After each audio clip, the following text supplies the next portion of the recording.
And భూమిక గారు మీ విషయంలో అయితే మాకు ఒక్కడు సినిమాలోని అంటే జనరలీ మనం ప్రేమలో ఉన్నప్పుడు కూడా యూఫోరియా స్టేట్లోకి వెళ్తాం కదా విఘ్నేష్? చెప్పు నీ గర్ల్ ఫ్రెండ్ పేరేంటి? అమ్మని చూసినప్పుడు ఒక యూఫోరిక్ స్టేట్ విఘ్నేష్ సరే your understanding what is telling only in love euphoria only in love. Yeah, exactly. Euphoria in love. Yes, with my parents. With your parents, yeah, because your parents are watching now. I know. Prithvi, నీకు అలాంటి భయాలు లేవు చెప్పు. She's already said she let it know. Euphoria and breakup అయింది నాకు. Euphoria and breakup it seems for him. He's like, oh, got rid of her. I am rid. Literally. Thank God. అది నేను చేసింది కదా, వాళ్ళు చేసిందండి. కానీ మాకు మాత్రం ఆ ప్రేమలో పడినప్పుడు ఉండేటువంటి ఫీలింగ్ భూమిక గారి పాట నువ్వే మాయ చేసావు గాని అసలు ఏమి పాట అసలు ఆవిడ ఒక్కసారి చేస్తే మేము 100 సార్లు ఇలా పడుకొని ఇలా ఇలా ఇలా అనుకున్నాం అనమాట. సో ఆ song is an iconic song for euphoria. అంటే when you fall in love you have that extreme feeling of intense happiness and joy which we experience with your song multiple times. అది నేను చెప్పొచ్చేది. Have you seen any of the spoofs which we have done? No. మీరు చూడలేదా ఇప్పటి వరకు? మీకు చూపిస్తా. భూమిక గారు No, I have not seen.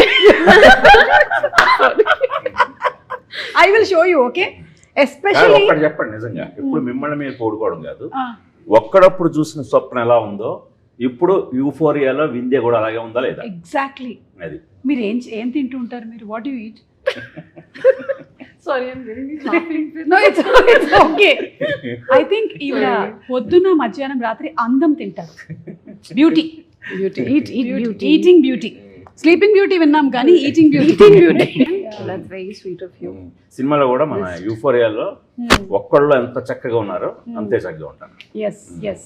And Neelima, ఈ స్టోరీ మీరు ప్రొడ్యూస్ చేయడానికి గల వన్ రీజన్ ఏదో ఉంటుంటుంది కదా. అఫ్ కోర్స్ మీ నాన్నగారు డైరెక్ట్ చేస్తున్నారు, ఇవన్నీ పక్కన పెడితే that must be some point that you felt that నేను అసలు ఇది చెయ్యాలి, ఇది ప్రొడ్యూస్ చేయాలి అని. సో ఇది స్క్రిప్ట్ వర్క్ అయిపోయాక అండి మా డాడ్ మాకు చూపించడం జరిగింది, అంటే లైక్ ద స్క్రిప్ట్. సో నేను మా సిస్టర్ చదివినప్పుడు దాన్ని we felt as girls will be really proud to present a film like this. So అందుకని దట్స్ రియలీ అమేజింగ్. సో అది డైరెక్టర్ ఎవరు అని కూడా కాదు, మాకు స్క్రిప్ట్ తెగ నచ్చింది. ఓకే. అంటే చిన్నప్పుడు నువ్వు నాన్న డైరెక్ట్ చేసేటప్పుడు సెట్స్కి వెళ్ళి ఉంటావు కదా? మీరు సెట్స్లోనే పెరుగుంటారు, ఈవిడ సెట్స్లోనే పెరిగింది. Because her father is also an actor, Arjun గారు. అండ్ అలాగే ఈయన సెట్లోకి వెళ్ళి ఉంటాడు. మా నాన్న రైల్వేస్ కాబట్టి నేను రైల్వే క్వార్టర్స్కి వెళ్ళాను. I did not go to sets. So అప్పుడు చూసిన నాన్న కొంచెం మీరు భయపడుతూ ఉండుండొచ్చు. బట్ ఇప్పుడు as a producer like where you giving some suggestions to నాన్న? అంటే అప్పుడు ఎప్పుడు హీఈస్ లైక్ ఫ్రెండ్ అండి. Okay. So he's a very friendly person. So as a producer also it's easy to work with. Wow sir. అంటే ప్రొడ్యూసర్గా అయితే చెప్పాలి, script చదివిన తర్వాత మా ఇంట్లో 3 ఆడాళ్ళు, నేను ఒక్కనే మగాడు. సో మై వైఫ్ రాగిణి, ఈ నీలిమ, యుక్త, వీళ్ళు చదివిన తర్వాత చాలా సెన్సిబుల్ క్వశ్చన్స్ అడిగారు. ఓకే. మామూలు క్వశ్చన్ కాదు, అవి నిజంగా చాలా కథకి చాలా హెల్ప్ అయ్యాయి. అంటే ఒక్కనొక స్టేజ్లో అయితే మా నీలిమ ఫైట్ చేసింది, నువ్వు ఈ పాయింట్ ఇలా ఉంటే అసలు ఎందుకు వాడి కథ మనం చెప్పాలి, వాడి కథే మనం చెప్పడానికి లేదు.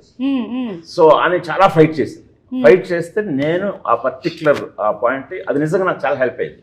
అంటే ఒక గర్ల్ పర్స్పెక్టివ్ లో తను చెప్పింది. మనం ఎంతైనా నేను అందులోకి వెళ్ళి రాస్తాను, బట్ వాళ్ళు అలా కాదు కదా. వాళ్ళు ఒక చదివిన వెంటనే ఇన్స్టింక్ట్ గా వాళ్ళకి వచ్చిన ఫీలింగ్ తో వాళ్ళు చాలా అబ్జెక్ట్ చేశారు. అంటే చాలా స్ట్రాంగ్ గా ఉండాలి, అది సరిపోదు అని.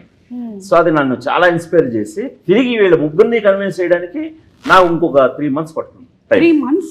ఆ 3 months మళ్ళీ స్క్రిప్ట్ ని కరెక్ట్ గా ఫైన్ ట్యూన్ చేసాకే అప్పుడు తీద్దామన్నారు.